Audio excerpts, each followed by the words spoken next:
The one thing that almost everyone agreed on about this year's draft was how weak the quarterback class was. Like, going into 2021, the top 2 projected QBs were Sam Howell and Spencer Rattler.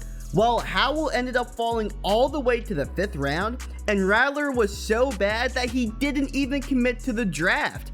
In the end, only one QB was not only taken in the 1st round, but in the top 70 in total. This is something we haven't seen since the 2000 NFL draft. A QB that did get a lot of buzz is Malik Willis. Some said that he was the best signal caller in this draft because of his extremely high upside, and some even had him going number 2 overall in mock drafts. But on Thursday night, he just kept on waiting and waiting as he heard 32 names called before him.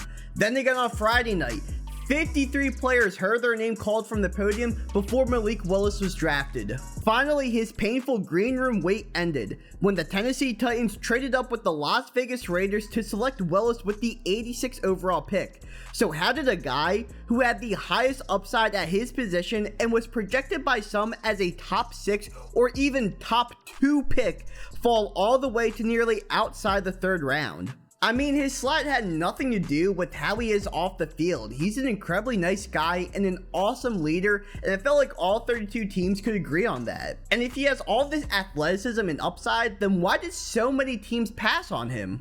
First, let's take a deep dive into how Willis got into this situation. Coming out of high school in Atlanta, Georgia, Willis didn't have a lot of hype. He was a 3-star QB according to 24/7 Sports and got a fair bit of D1 offers, mainly from some smaller schools like Ohio, Ball State, and Georgia State.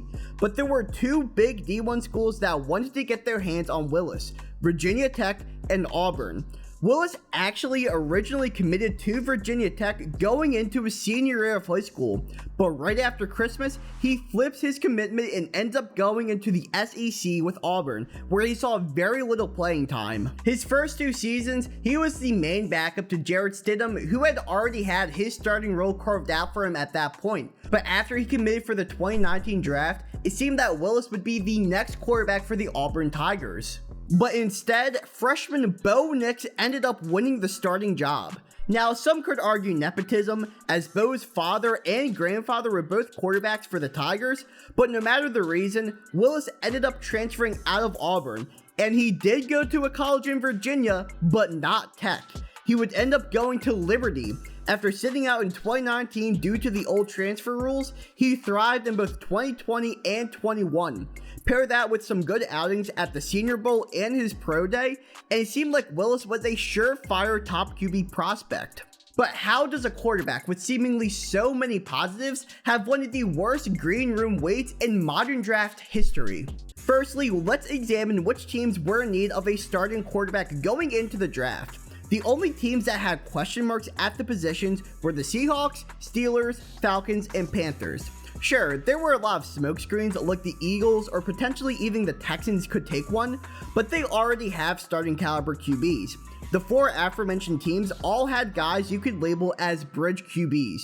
Only one of those teams ended up taking a QB within their first 70 picks, and that was the Pittsburgh Steelers selecting Kenny Pickett 20th overall. And there was a lot of debate as to who the top quarterback was, Pickett or Willis. Many believed it was Pickett because he was the most NFL ready, but many believed it was Willis because of his high upside.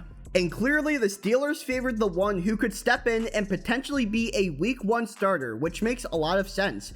The Steelers are a really good team right now and are only being held back by the QB position. And when you are in that position, you take the guy that can help you win now, and not someone who is going to take at least 2 years to help you do that. Okay, well, what about the other teams that could have been interested in a QB? Well, the Panthers ended up passing on Willis in favor of some offensive line protection, but still ended up taking a quarterback in Matt Corral late in the 3rd round. In fact, they thought Corral's tape was the best out of any of the QBs in the class, including Willis, so it kind of makes sense why they chose him over Malik. The Seahawks had plenty of opportunities to snag Willis, but didn't pounce on any of them. In fact, they didn't take a QB at all. This is surprising since Drew Lock and Geno Smith are their top guys as of right now. But the Falcons had the most chances out of any team. They had 5 picks before the 86th overall pick, and this would have been an awesome story for Willis. He goes back to his hometown to play for the team he grew up rooting for, but instead, the Falcons passed on him every time they were on the clock. And not only did they pass on him, but they drafted a different QB ahead of Willis, opting for Cincinnati's Desmond Ridder, a shot in the heart for Malik. So none of the 4 QB needy teams ended up taking Willis, but that's where the Tennessee Titans come in. They ended up trading up to snag the former Flames QB number 86 overall in the 3rd round. And Tennessee was incredible with their process of getting Willis. This is what I bet happened. Them, along with the other 31 teams, probably didn't view Willis very highly. With that mindset, everyone kept on making picks knowing that he would be on the board in the 2nd and 3rd rounds, which is why he fell so far, because every NFL team knew that no one was going to take him and he would be a great value mid-round pickup. But I think we can all agree, the main reason why Willis fell so far was the fact that he's a developmental player, which actually isn't that bad of a thing. I think too many times we have seen rookies get thrown into starting roles, especially 1st round picks, and struggle immensely.